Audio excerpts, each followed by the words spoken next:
As of recording, I've done a few 100-hour challenges. They've been an awesome way for me to try out some new weapons and learn how they work. Recently, I've had a bunch of people share with me that they want to do the challenge as well, but they don't have all the rules to do so. So I've decided to share them with all of you so that you can do your own weapon challenge. Heck, you can even play along with me if you want to on my next challenge.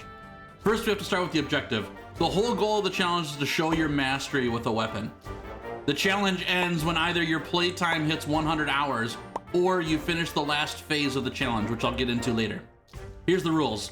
First, you gotta start a brand new character or save file, and you cannot use defender gear at any point in the challenge. Once you have your new character made, you have to beat the Monster Hunter World and Iceborne campaigns. In order to beat the campaigns, you have to do everything solo, meaning every new monster you fight in each rank has to be taken down by yourself. For example, if you take down Anjanath solo in low rank in the story mission, but then you come across Anjanath again in high rank in the story mission, you must defeat the high rank version of Anjanath on your own as well.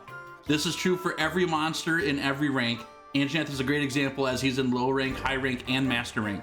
But after you successfully hunt a monster solo, you're then able to use SOS flares or the power of friendship to call in extra hunters to take on the same monster again.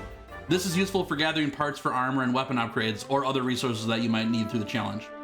Once you have both the campaigns done for the Monster Hunter World base game and Iceborne expansion, the next phase begins. Your next phase depends on the weapon that you choose. If you're using a severing type weapon, you need to sever the tails off of every single monster in the game. If you're using a blunt type weapon, then you need to break the horns or the faces of every monster in the game.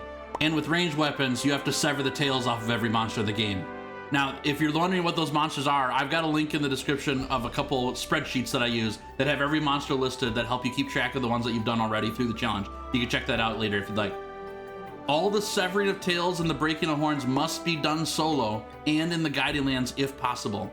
There's a few monsters in the game that don't spawn in the Guiding Lands. For example, Elatrion, Fatalis, stuff like that.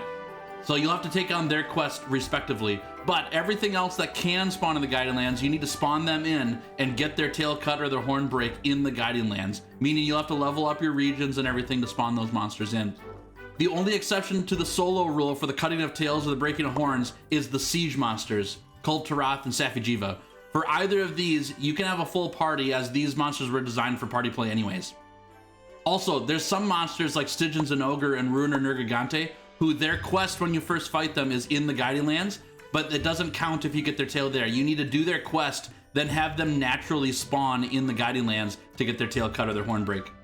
Everything in the Guiding Lands needs to be done solo. This includes tail severing and horn breaking, as well as leveling up Guiding Lands regions in order to unlock more monsters.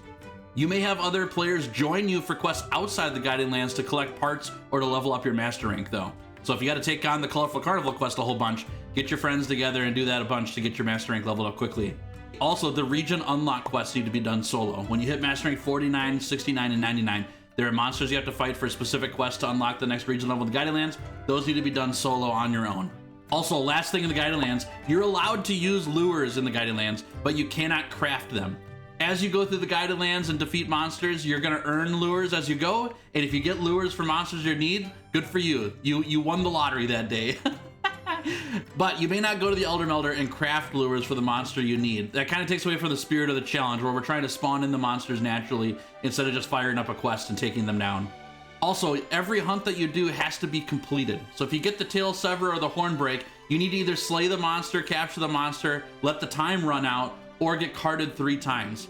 And remember, we don't like cowards around here. Just getting the tail sever and the horn break and then carding as fast as possible is not a fun way to do the challenge. It's pretty lame, actually. And lastly, time is up when you hit 100 hours on your playtime or when you get the last tail sever or horn break. Like I said, I've got a spreadsheet in the description that you can check out so that you're able to keep track of the stuff that you do throughout the challenge. Once you get your last one though, then save your game, go to the title screen, and get your time.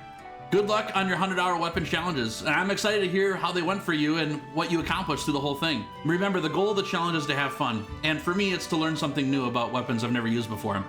I hope you have the same fun and growth in your time in the 100-hour challenges. Have fun! I'll talk to you soon.